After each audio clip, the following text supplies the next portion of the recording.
এইসব কথার বাজ আমারে দেন না, এইসব কথার বাজ আমারে দেন না। আমি কেমনে দিব? আপনি সবচেয়ে বাংলাদেশের সবচেয়ে বড় সাংবাদিক।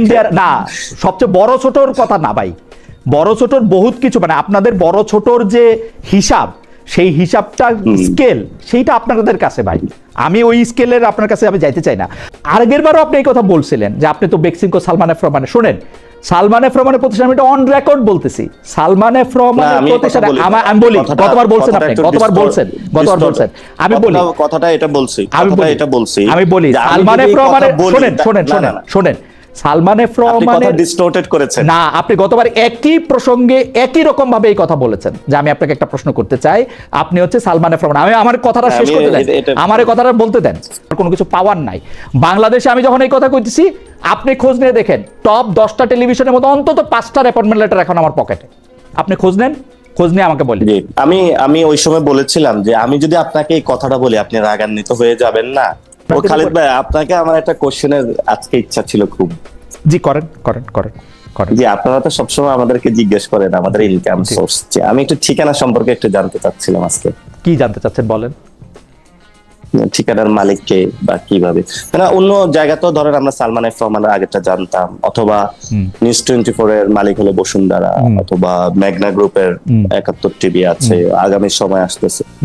আমাকে আজকে একজনে জিজ্ঞেস করতেছিল যে ঠিকানার কি অথবা কি, এটা একটু জানলে তাহলে আমাদের জন্য একটু ভালো হতো। আমি বলি, ঠিকানা হচ্ছে নিউ ইয়র্ক থেকে বাইর হওয়া একটা সাপ্তাহিক পত্রিকা, যেটা 35 বছর এই বছর পার করলো। তো ঠিকানাতে একটা মালিককে এটা বলা যাবে এম এম শাহিন, ইনি কুলাউড়া থেকে নির্বাচিত 2বার সংসদ সদস্য, একবার বিএনপি থেকে, একবার হচ্ছে স্বতন্ত্র পদ থেকে, আরেকবার উনি নির্বাচন করেছিলেন সর্বশেষ এই। কিন্তু আমরা যে ঠিকানা ডিজিটালটা করতে চাচ্ছি, যে ডিজিটাল কন্টেন্টের, সেই ডিজিটাল কন্টেন্টের সাথে ঠিকানা যে পত্রিকা, সেই ঠিকানা পত্রিকার সেই অর্থে কোনো সম্পর্ক নাই। আচ্ছা, সিস্টার কনসার্ন আমি ওই বলতে পারি। কিন্তু আমি আপনাকে আরেকটা জিনিস বলি, আপনি গতবারও আপনি এই প্রসঙ্গটা তুলেছেন যে আপনি সালমান এফ রহমানের এখানে কাজ করেছেন, বা সালমান এফ রহমানের শুনেন, আমরা যারা প্রফেশনাল, আমার যদি বাংলাদেশের কোনো পত্রিকায় কোনো টেলিভিশনে কাজ করতে হইতো, যে কোনো, তাদের সবার ব্যাপারেই আপনি বলতে পারতেন যে এ মালিকানা দিয়ে এটা করছে, এ মালিকানা দিয়ে সেটা করছে। কিন্তু আপনি আমার পজিশন, আমার অবস্থান, সেইটা নিয়ে বলতে গেলে আমি কোথায় কাজ করছি সেটা নিয়ে যদি প্রশ্ন তোলে, সেটা আপনি তুলতে পারেন, এটা আপনার বাক স্বাধীনতা। কিন্তু আমি আপনাকে বলি, আগের বারও আপনি এই কথা বলছিলেন যে আপনি তো বেক্সিমকো সালমান এফ রহমানে, শোনেন, সালমান এফ রহমানের প্রতিষ্ঠান, আমি এটা অন রেকর্ড বলতেছি, সালমান এফ রহমানের প্রতিষ্ঠান, আমি বলি কতবার বলছেন আপনি, কতবার বলছেন, আমি বলি কথাটা এটা বলছি, আমি বলি সালমান এফ রহমানের, শোনেন সালমান এফ রহমানের ডিসটর্টেড করেছেন না, আপনি গতবার একই প্রসঙ্গে একই রকম ভাবে এই কথা বলেছেন যে আমি আপনাকে একটা প্রশ্ন করতে চাই, আপনি হচ্ছে সালমান এফ রহমান। আমি আমার কথাটা শেষ করতে দেন, আমার এই কথাটা বলতে দেন। আমি বলি, সালমান এফ রহমানের কোম্পানিতে আমার জন্য কস্ট টু দ্য কোম্পানি যত ছিল, আমার জন্য ইন্ডিপেন্ডেন্ট টেলিভিশন আয় করছে তার কয়েক গুণ বেশি। আমি উনার প্রতিষ্ঠানে কাজ করছি বলে উনার দয়া নিয়ে কাজ করি না, আমি জীবনে ওনার সঙ্গে একটা ছবি তোলা পোস্ট করি নাই। আমি প্রফেশনাল হিসাবে ইন্ডিপেন্ডেন্ট টেলিভিশনে যোগ করছি, আমার কোনো কিছু পাওয়ার নাই বাংলাদেশে। আমি যখন এই কথা কইতেছি, আপনি খোঁজ নিয়ে দেখেন, টপ 10টা টেলিভিশনের মধ্যে অন্তত 5টার অ্যাপয়েন্টমেন্ট লেটার এখন আমার পকেটে। আপনি খোঁজ নেন, খোঁজ নিয়ে আমাকে বলেন। আমি ওই সময় বলেছিলাম যে আমি যদি আপনাকে এই কথাটা বলি আপনি রাগান্বিত হয়ে যাবেন না, তাহলে আমি বুঝাতে চাচ্ছিলাম না, আমি আপনাকে এর আগের বার আপনি কোন প্রসঙ্গে বলছিলেন সেটা আমি বলি। আমি আপনাকে বলছিলাম যে আপনার একজন সহযোদ্ধা এই কথা বলছেন যে আপনারা আসিফ নজরুলের ছাগল নিয়ে খায় ফেলছেন, এইটারে আপনি কিভাবে ব্যাখ্যা করেন? তখন আপনি বলছেন আপনিও তো বেক্সিমকোর পয়সাতে চলেন বা বেক্সের পয়সা খান। না, তারপরে শেষ কথাটা ছিল, যদি এই কথা আমি আপনাকে বলি, না এটা কোনো কথাই হলো না, এটা কোনো কথাই হলো না। যদি এই কথা আমি এটা কেটে, এটা কোনো কথাই হলো না ভাই, এইসব কথার বাজ আমারে দেন না, এইসব কথার বাজ আমারে দেন না। আমি কেমনে দিব? আপনি সবচেয়ে বাংলাদেশের সবচেয়ে বড় সাংবাদিক। না, সবচেয়ে বড় ছোটর কথা না ভাই, বড় ছোটর বহুত কিছু, মানে আপনাদের বড় ছোটর যে হিসাব, সেই হিসাবটা স্কেল সেইটা আপনাদের কাছে ভাই। আমি ওই স্কেলের আপনার কাছে আমি যাইতে চাই না। সেইটা হইলো যে ভারত প্রসঙ্গে যেহেতু আপনি কথা বলতেছেন, আপনি গিলে খাওয়ার কথা বলতেছেন, আপনি 1971 সাল থেকে 2026 সাল আজ অব্দি আপনি ভারতের সাথে করা কোন চুক্তিগুলি খারাপ এবং কোন চুক্তিগুলি বাতিল হয়েছে সেইটার কথা কি আপনি বলতে পারবেন? আমি কনটেক্সটটা বলি। আসিফ মোহাম্মদ সজীব ভুঁইয়া উপদেষ্টা থাকাকালে একবার বললেন ভারতের সাথে 10টা চুক্তি আমরা বাতিল করছি। সেইটা পররাষ্ট্র উপদেষ্টা বললেন টাটারলি ফলস, ভারতের সাথে কোনো চুক্তি বাতিল হয় নাই, কোনো সরকারি কোনো চুক্তি আসলে ভারতের সঙ্গে বাতিল করে নাই, এখন পর্যন্ত করে নাই। ডক্টর মোহাম্মদ ইউনূস ক্ষমতায় আসার পরে যে আন্তর্জাতিক সিদ্ধান্তটা সবার আগে নিয়েছেন সেটা হচ্ছে আদানির টাকা পরিশোধ করা এবং ভারতের চুক্তিগুলিকে এজ ইট ইজ নিয়ে যাওয়া। তাইলে আপনি বা আপনারা যারা ওই সরকারকে আমাদের সরকার বলতেছেন, আপনাকে আমি দেখতেছি 2 দিন আগের বক্তৃতাও ওই সরকারকে বলতেছেন আমাদের সরকার, তো সেই ব্যাপারটা আপনারা কিভাবে ব্যাখ্যা দিবেন যে আপনারা যে কোনো চুক্তির কোনো পরিবর্তন করেন না, কোনো চুক্তি সামনে আনেন না, কোনো চুক্তি বাতিল করেন না? ওই সরকারটা শুধু আমি আপনি সবারই সরকার ছিল, সবাই ওটাতে হলো মেনে নিয়েছিল, কোনো দল নাই যে বাংলাদেশে মানে নাই, এবং সবাই ওই সময় খুব স্বতঃস্ফূর্ত ছিল। পরবর্তীতে কেউ যদি পোস্ট না পাইছে, অনেকে যারা এক্সপার্টিস আছে বলছে সরকারের উপদেষ্টা হইতে হবে, ওটি একটু রাগান্বিত হয়েছে। কেউ বলছে যে আমি হলো এই মন্ত্রণালয়ে যাব, অমুক জায়গায় সচিব হইতে চাই, এই কাজ করতে চাই। ফলে তো অনেকে বিভিন্নভাবে বিক্ষুব্ধ হয়েছেন, রাগ হয়েছিলেন, সবারই ইন্টারেস্ট ছিল। আমাদেরও কাছে অনেকে যোগাযোগ করছে, মনে করছে যে আমরা খুব পাওয়ারফুল, এই অর্ডার নিয়ে আসতো, ওই অর্ডার নিয়ে আসতো, সবগুলো রেখে দিতাম টেবিলের নিচে, বা এই সক্ষমতা আমাদের নাই। আমাদের সরকার বলতেছি গণঅভ্যুত্থান একটা সরকার হয়েছিল, এই সরকার কিন্তু পুরো জনগণের সরকার। আমি যদি নিজেকে জনগণ চিন্তা করি সেই জায়গাটা আমি বলেছি, এটা নট দ্যাট এনসিপি সরকার। অনেকে পরে ওন করে নাই, আমাদের দায়বদ্ধতা ছিল ওন করেছি আমরা, কারণ আমরা কমিটমেন্ট থেকে লড়তে পারি নাই, সেই জন্য বলছে আমাদের সরকার। কিন্তু এটা তৌহিদ ভাই ভালো বলতে পারবে উনি কেন বাতিল করে নাই। যেমন আমাদের মহেশখালী জোনের মানে ইউনূস সাহেব বলতে পারবেন না? ইউনূস সাহেব বলতে পারবেন না? বেশি যিনি মন্ত্রণালয়ে কাজ করে উনি বলতে পারবেন। এখন আপনি যদি বলেন যে মানে আমি পার্সোনালি মনে করি, হ্যাঁ অবশ্যই তারেক রহমান ভালো জানে। আমি সবকিছুর জন্য তারেক সাহেবকে রেসপন্সিবল মনে করি, ফরেন পলিসির ক্ষেত্রে রেসপন্সিবল অবশ্যই রেসপন্সিবল মনে করি। যদি আনসার পাইতে চান তাহলে হলো মনে হচ্ছে যে ওই সময় তৌহিদ ভাই এটা ভালো বলতে পারবে। তৌহিদ সাহেবকে আমি কোট করছি, তৌহিদ সাহেব বলছেন একটি চুক্তিও বাতিল হয় নাই। আসিফ মোহাম্মদ সজীব ভুঁইয়ার মানে যে জায়গা সেটি 2025-এর 22 অক্টোবর উনি বলতেছেন যে উনি ফেসবুকে স্ট্যাটাস দিয়ে যে কথা বলছেন সে কথা ঠিক না। এটা তো হচ্ছে তাদেরকে আক্স করুন। এখন ওনাদের ওইখানে কি হয়েছে, ওই ক্যাবিনেটেও আমি ছিলাম না, আমি হয়তো খোঁজ নিলে জানতে পারবো। এখন যদি আমি আসিফ মাহমুদ হইতাম তাহলে উত্তর দিতে পারতাম যে তৌহিদ সাহেব এটা বলছে, অথবা আমি তৌহিদ সাহেব হলে আমি উত্তর দিতে পারতাম আসিফ সাহেব এটা বলছে। এই জন্য আমি যে দুজনের কেউ না, আমি কিভাবে এটা উত্তর দিব? আমেরিকান ডিল নিয়ে জনাব পাটোয়ারি সাহেবের অবস্থান, ওনার দলের অবস্থান, ওনার জোট প্রদানের অবস্থান স্পষ্ট করতে বলবেন প্লিজ। আমিও এই ডিলটার কথা বলতেছিলাম যে 9 তারিখে ডিলটা সাইন করা হয়েছে, 12 তারিখে ইলেকশন হওয়ার মাত্র 3 দিন। জি দেখেন, ওই ডিলটার মূল এজেন্সটা ছিল যেহেতু আমরা হলো ওইখানে এক্সপোর্ট করে থাকি, এবং যখন এক্সপোর্ট করে থাকি আমাদের লেটস সে 100 টাকার গুডস, তো ট্রাম্প সরকার বললো যে তুমি যেহেতু আমার কাছে বিক্রি করে থাকো যে র ম্যাটেরিয়াল, সেটা যেহেতু চায়না অথবা অন্যান্য দেশ থেকে কালেক্ট করে থাকো, তুমি আমার থেকে এটা কালেক্ট করো। তো সেই জায়গাতে ঠিক আছে, তাহলে ওই জায়গাতে একটা ডিল হয়েছে, এবং পরবর্তীতে এটা কিন্তু আমাদের ফুল নলেজে কোনো কিছু আমাদের কাছে আসে নাই। ইদানিং আমাদের সাথে বিভিন্ন তাদের সাথে মিটিং হচ্ছে, কথা হচ্ছে, আমরাও তাদেরকে জানিয়েছিলাম যে আমরা এটা কনসিডারেশনে আছি, ভবিষ্যতে আমরাও দেখবো যদি সেখানে সংস্কার অথবা অনেক কোনো বিষয় থাকে, যদি বাংলাদেশের স্বার্থ সংশ্লিষ্ট থাকে তখন আমরা যে কোনো চুক্তিতে যাইতে পারি। বাংলাদেশের স্বার্থ সংশ্লিষ্ট বিরোধী আমরা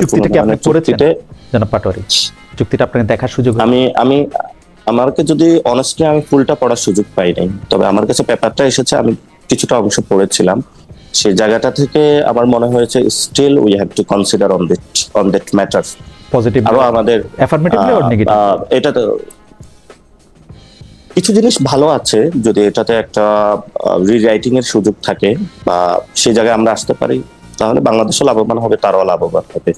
কয়েকটা ক্লজ আছে যে এত পর্যন্ত এই ধরনের এই যে কন্ডিশনগুলো প্রবলেমেটিক, উইদাউট কন্ডিশনগুলি প্রবলেমেটিক। এটাকে আপনারা দলের মধ্যে আলোচনা করেছেন বা এটার মধ্যে আপনারা পজিশন নিচ্ছেন কিনা?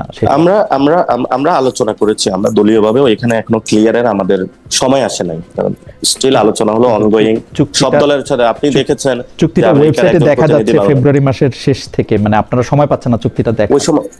ওই সময় ফেব্রুয়ারি মাসের শেষ চুক্তিটা থেকে হয়েছিল না, ফেব্রুয়ারি ওই মাসের সময় শেষ থেকে অ্যাভেলেবেল চুক্তিটা আর কি ওয়েবসাইটে বা অন্য না, জায়গায়। ফেব্রুয়ারি মাস থেকে যখন অ্যাভেলেবল, ওই সময় যখন চুক্তিটা করা হয়েছিল আমাদেরকে ওই চুক্তি সম্পর্কে জানানো হয় না, অ্যাভেলেবেল এটা ক্লিয়ার করা হয়েছে। মানে আপনারা নিজেরাও একটু দেখতে পারতেন তো ইচ্ছা করলে। হ্যাঁ, আমরা হ্যাঁ, আপনারা যখন বলেছেন আমাদেরকে দেখার জন্য, ওই সময় আলোচনাটা বেশি ছিল যে পোর্টে ডিপি ওয়ার্ল্ড বা অন্যান্য যে কাজ আছে সেখানে দেখা গেছে অনেক কিছু প্রবলেমেটিক কাজ হচ্ছে।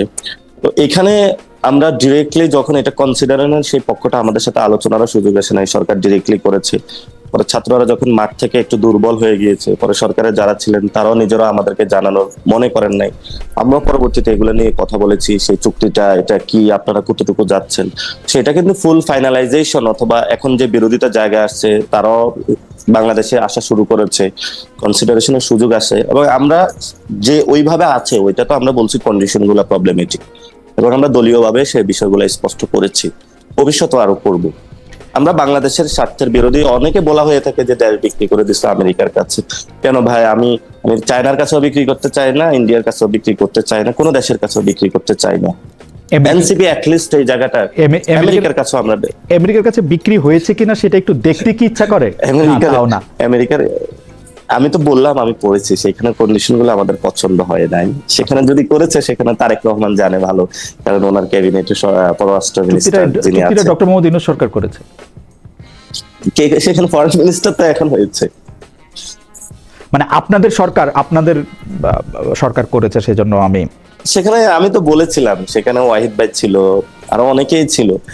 ওই অফিসগুলো তো বিএনপির বেশি অ্যাক্সেস ছিল। তারপরে আপনার আসাদ ভাইয়ের অফিসে বিএনপির বেশি অ্যাক্সেস ছিল না, আপনার আসিফ নজরুল স্যারের বেশি দেখা গেছে, আমি কিন্তু আপনার সাথে খানিকটা একমত। এটা আমাকে প্রথম বলল কে ভুলে গেলাম, কিন্তু এটা বলছে যে এই বিএনপি সরকার একদমই ডক্টর মোহাম্মদ ইউনূস সরকারের এক্সটেনশন। ডক্টর মোহাম্মদ ইউনূস সরকার যা যা কিছু করছে এই বিএনপি সরকার সেইগুলিরই এক্সটেন্ডেড ভার্সন করতেছে। এবং এনসিপি জামায়াতও, উনি বলছেন এনসিপি জামায়াতও এই যে পুরা প্লটটা, এই প্লটটার একটা পার্ট। এটা এই আপনাদের কেউই বলছেন যে, মানে আমি মনেও করতে পারবো আসলে একটু পরে আমাদের অনুষ্ঠানেই বলছি, যখন আমরা রাজনৈতিক দল হিসেবে বিভিন্ন ইন্টারাকশনে যাই, কথা বলি, আমাদের কারণে দেখা গেছে এই যে এখন আপনার একজন প্রতিমন্ত্রী নুরুল হক নূর বক্তব্য দিয়েছেন এনসিপি হলো বাংলাদেশের রাজনীতিতে বিস্ফোরা, হয়তো এই জন্যই বলা হয়ে থাকে। আমরা অনেক বিষয় নিয়ে কনসার্ন তুলেছি বাংলাদেশের পক্ষের মানুষের। এটা আমরা যতদিন, এখন তো আমি এটা বলে প্রমাণ করতে পারবো না, যতটুকু অ্যাকশনেবল কাজে আমরা প্রমাণ করতে পারবো তখন দেশবাসীর সামনে আরো স্পষ্ট হবে। আমরা বিস্ফোরা না, আমরা তাদের জন্য বিস্ফোরা, কিন্তু বাংলাদেশের মানুষের জন্য ভালো। ওই বিস্ফোরাগুলোকে আমরা একটু সাইজ করি। আমার আর কোনো প্রশ্ন নাই, আমি একটু শেষ করি। আচ্ছা, এতক্ষণ যা আপনাকে জাস্ট আমাকে যদি 30 সেকেন্ড সময় দেওয়া যাবে? জি জি, অবশ্যই অবশ্যই, মানে আমি কথাটা বলে নিব। সেটা হলো, মানে খালিদ ভাই আপনি, হ্যাঁ, আমার পুরো যতটুকু আপনি আমার বক্তব্যগুলো অ্যানালাইসিস করেছেন, আমি শুরুতে বলেছিলাম টোনের প্রবলেম আছে, সেটা আমার কারেকশন করতে হবে। আপনার কি মনে হয়েছে আমি সারাদিন গালাগালি করি? আমার তো অনেকগুলো বক্তব্য আপনি অ্যানালাইসিস করেছেন।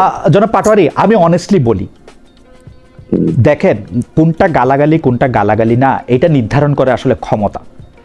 আজকের যে বিএনপি আপনাকে গালাগালির কথা বলে বা আপনার দলের উপর আক্রমণ শানাচ্ছে, গত 17 বছর উনারা রাষ্ট্রীয় প্রধান থেকে শুরু করে সরকার প্রধান, তারপর হচ্ছে সংসদে এমন কোনো জায়গা নাই যে বিএনপিকে 2টা কুৎসিত গালি না দেওয়া হইতো। বিএনপিকে 2টা কুৎসিত গালি না দিয়ে মনে হয় জল স্পর্শ করার নিয়ম ছিল না বাংলাদেশে। সেই সময় কিন্তু বিএনপি ওগুলিকে গালি হিসাবে দেখে নাই, তখন ওদের গায়ে অত ফোসকা পড়ে নাই, তখন ওদের অত খারাপ লাগে নাই, কিছু লাগে নাই। কিন্তু তখন লাগে নাইটা কেন? ওরা হজম করে গেছে, বিকজ ক্ষমতার মাপকাঠিতে সেই ওনার মনে হয়েছে যে এটা রাইট টাইম না, বা এটা। আজকে আপনারটার ব্যাপারে এত প্রতিক্রিয়া কেন হইতেছে? এত প্রতিক্রিয়া হইতেছে কারণ ক্ষমতার মাপকাঠিতে উনারা মনে করতেছেন এই গালির আমার জবাব, মানে গালি আমি কোট আনকোটের মধ্যে দিলাম, যেমন আমার কাছে কোনো কিছুই গালি না ভাই, আমাকে যাই বলেন বলতে পারেন, আমাকে বলেন তো আপনাদের লোকেরা এই যে আমাকে কত কিছু বলতেছে, আপনার সমর্থকরাই আমাকে অনেক কিছু বলতেছে, আমি এগুলি আই ক্যান টেক ইট। আমি আবার পাবলিক ফিগারও না, মানে আমার কোনো তো সেই অর্থে গুরুত্বও নাই। তো আপনারা পাবলিক ফিগার, পলিটিক্যাল লিডার, গালি কোনটা না সেটা আসলে ক্ষমতার মাপকাঠিতে বিবেচনা করা হয়, বুঝছেন?